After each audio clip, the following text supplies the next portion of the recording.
Hello, my name is Oluwale Godwin and welcome back to MOG Economics. If this is your first time on this channel, welcome. You deserve a clap offering.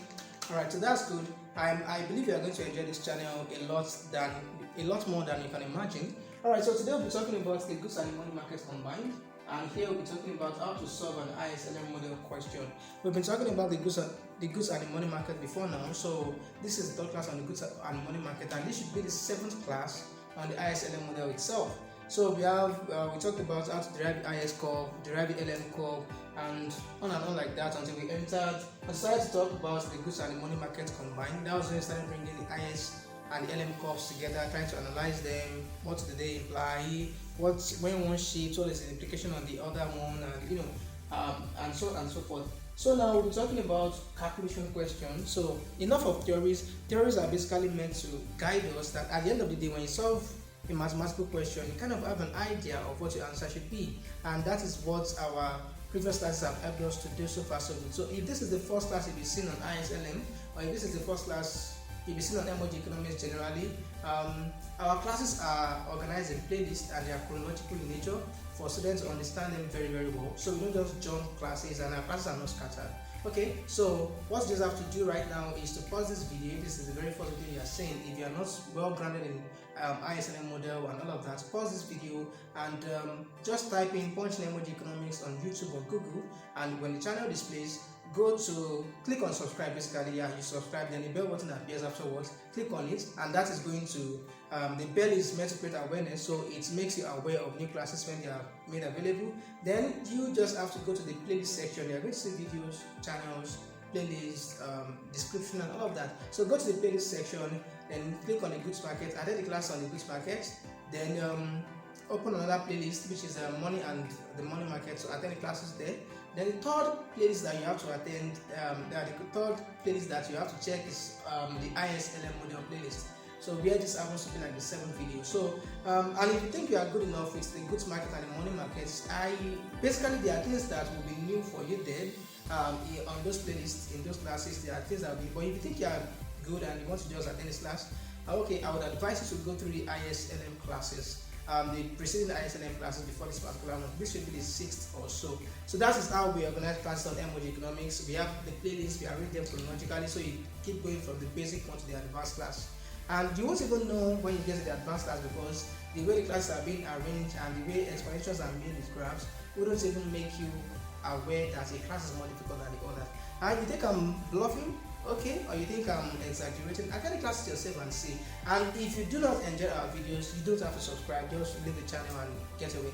Okay, go and check other channels. We just check other channels out, and so we really need to meet your expectations, or we really have to exceed the expectations for you to remain with us. So it's not that I'm bluffing, it's just based on the quality of what you are going to get on this channel. Now let's get back to business. So a question will be displayed on the screen right now. I'm talking about an ISLM model question. Okay, and in that question you have a consumption function that is dependent on disposable income YD, and you also have an investment function. You have tax, and you have money demand and money supply, and what else do you have? Okay, yes, okay, every other thing that you have there. Then the questions are from A to F, I think, A to F. So where A is asking you to derive the IS equation, IS relation. B is asking to derive the LM relation, on and on like that until the very last question. So that's what we'll be talking about in this particular video.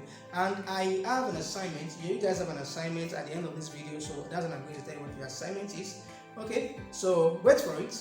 Yeah, wait for it. So now we'll be doing a lot of recalling, quite a number of recalling in this particular class, because whatever we are doing here is based on what we've done before. Okay, so for those that have been following up before this particular period, we are good to go. Okay, so when I say recall, I believe you understand what I mean. And for the new members among us, please, you just have to, you may decide to see this video to the very end, but you just have to go back to those playlists, and I'm really serious about that. It's for your own good, and you're not going to regret it.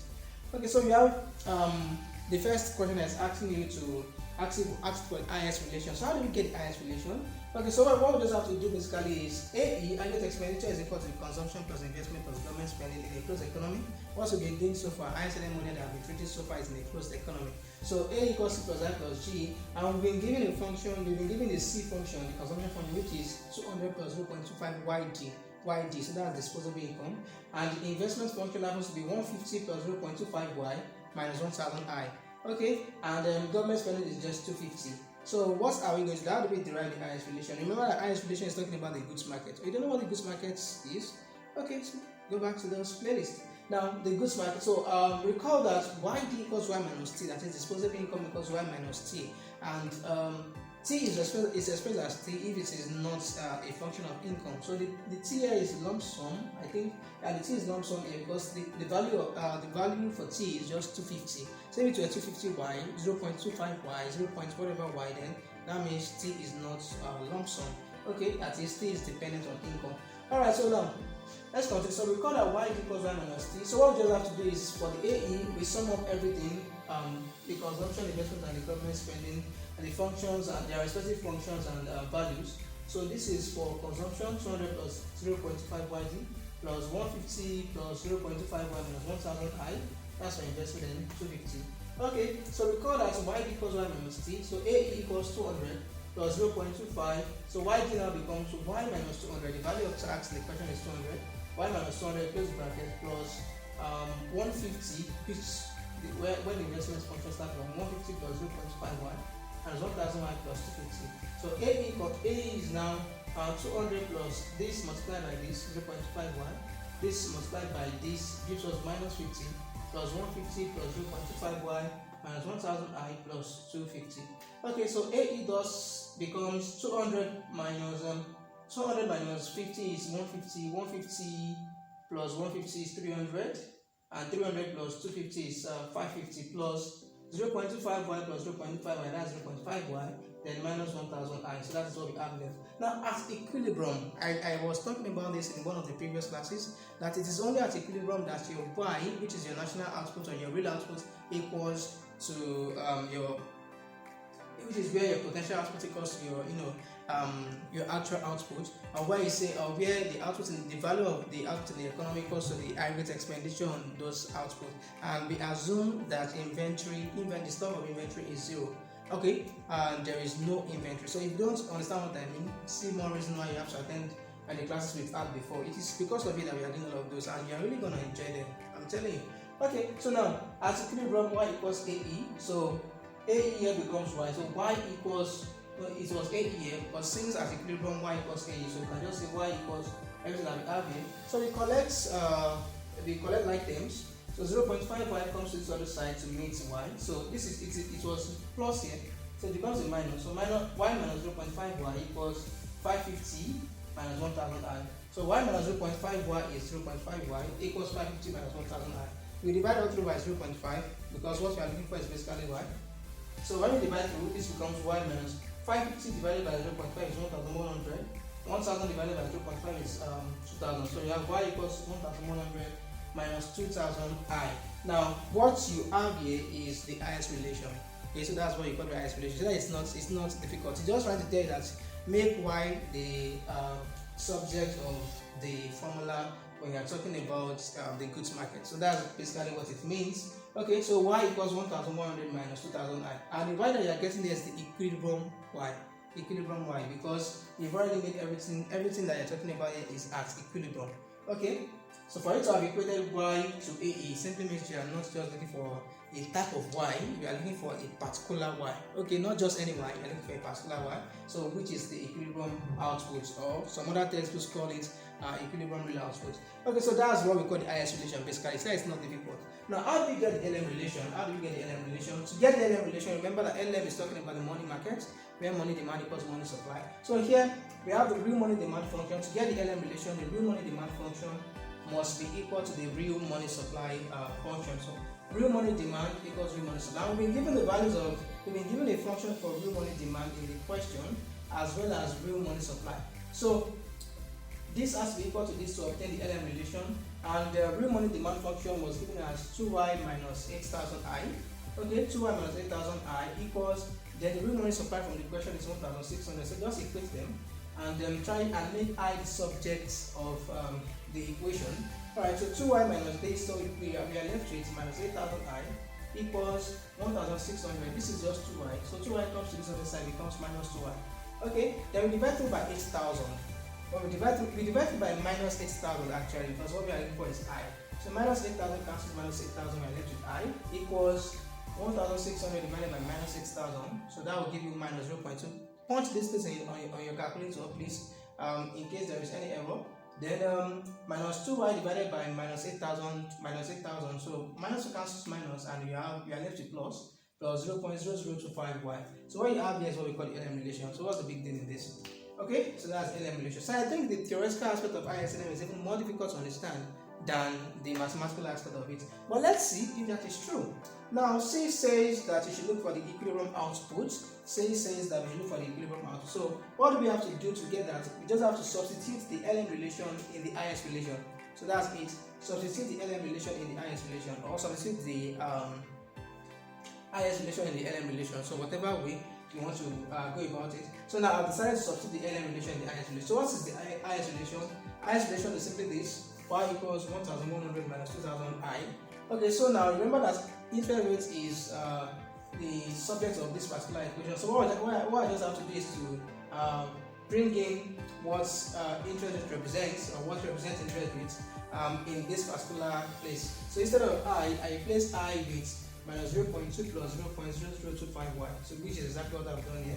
So multiply the whole thing out gives us y equals 1,100 minus 2,000 times minus 0.2. Minus times minus is plus, so plus, then 400. Minus times plus is minus. 2,000 times 0.0025 gives us 0.5y. So we are left with y equals 1,100 plus 400 minus 0.5y. So okay, then we decide to collect items. So y, this is minus 0.5y, so that comes to this other side to beat this other y and becomes a plus. So y plus 0.5y equals 1,100 plus 400 is 1,500. So y plus 0.5y is y 1.5y equals 1,500 divided by 1.5, which is the coefficient of y, and we are left with 1,000. So the equilibrium output is 1,000. The equilibrium output is 1,000. So we assume that these values are in billions, or whatever it is that is on the equation. So if they were in billions, so this would be 1,000 billions, and interest. Okay, this is the first value we're getting. And the next question is to find the equilibrium interest rates. It notes that it's the equilibrium interest rate simply because we are talking about money demand, real money demand being equal to real money supply. So whatever we get is going to be equilibrium basically. Alright, so equilibrium interest rate is simply I equals, which was what we basically had here, minus 0.2 plus whatever. And now that we have y, so just substitute y here. So it's as simple as that. I equals 0.2 plus this. So I equals minus 0.2 plus 0.2 by 1,000. So we still have minus 0.2 plus this multiplied by that, 0.0025 multiplied by 1,000 gives us 0.25. So I equals minus 0.2 plus 0.25, then I is 0.05. So 0.05 is the same thing as 5%. I think that is true. Okay, 5%. So that is the equilibrium interest rate. The equilibrium interest rate, which is where the money demand equals money supply, or is that just it? Okay, yeah, gives us 5%. Now E is now talking about finding the equilibrium consumption, equilibrium aggregate consumption. Okay, and that is, C is 200 plus 0.5 YD, not just Y now, YD. Okay, and by the time we expand that, we have C equals 200 plus 0.25 into brackets. We have our Y already, the equilibrium Y, which is 1,000 minus YD is Y minus T. Remember, Y minus T, so minus 200, which is the value of tax. So we are left with 200 plus 0.5 into brackets, 800. 200 plus 200 gives us 400. Okay, so the equilibrium consumption is 400. Then what about the equilibrium investments? So what is the investment function again? 150 plus 0.5y minus 1,000i. Okay, so 150 plus 0.25. What is y? 1,000 minus 1,000. Then what is i? 0.05. Okay, so multiply that out. 150 plus 0.5 multiplied by 1,000 is 250. Minus 1,000 multiplied by 0.05 is 50. So 150 plus 250 is 400.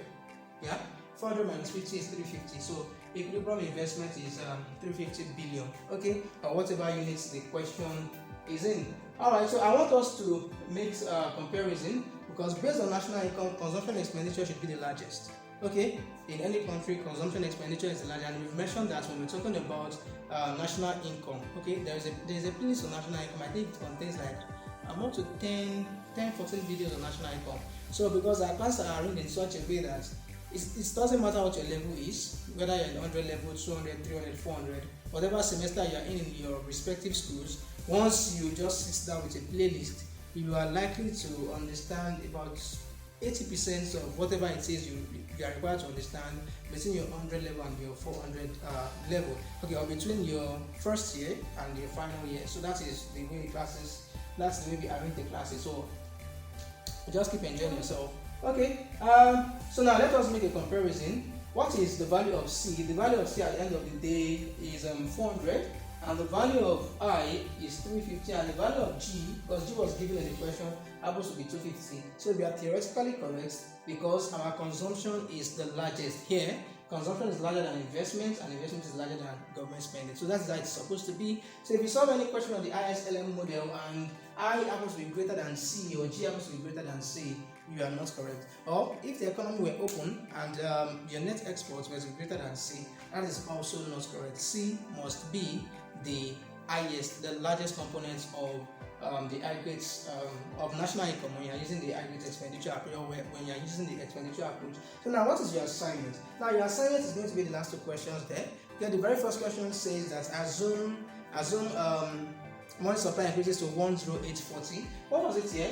Money supply was 1,600. So assume the money supply increases to 1,840. So what is going to happen to all of this equilibrium stuff? What will happen to I? What will be the value of interest rates? What will be the value of output? What will be the value of consumption? What will be the value of investment? Okay, now you see, when you are trying to increase money supply, other things are being equal, so you don't change any of the other variables. What you have to change is MS over P. So this is where your change is going to be occurring, and this is going to be equal to 1,840. And what is that telling us? Now, this economy is trying to pursue an expansionary monetary policy. And the video that immediately precedes this video talks about that. No, we talked about the theoretical implications of an expansionary monetary policy in the video that preceded this. Alright, and that happens to be the goods and money market combined part 2.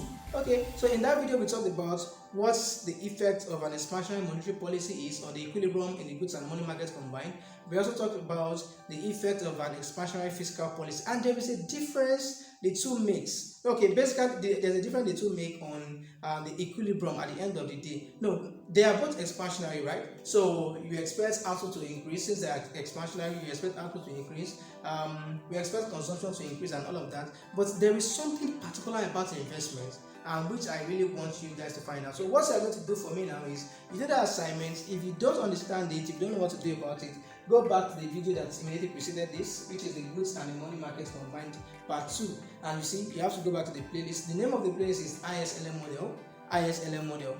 That model, I'm not sure. ISLM basically. So check the playlist and check the video for the goods and money market combined part 2. Now, part 1 of that video was talking about the impact of taxes, a change in tax on the goods and money market combined. Alright, so the impact or the effect of a change in tax. So whether you are increasing tax, and in that case that's a contractionary fiscal policy, or you are raising tax. So all of those things have been explained in the goods and money market combined part 1 and part 2. So now you do that, and you please leave your answers in the comment section. I would really love to know your answers. Now there is this big thing that is coming up on this channel. This channel particularly runs a WhatsApp, a school of economics, which we call MOG School of Economics, and it makes use of our YouTube channel as well as WhatsApp platform. So what we basically do now, the package must have displayed on the screen right now, so for you to go through, peruse it and all of that. So we have classes for macroeconomics, and we have classes for microeconomics. It doesn't matter what your level is, as long as you're an undergraduate or a college student.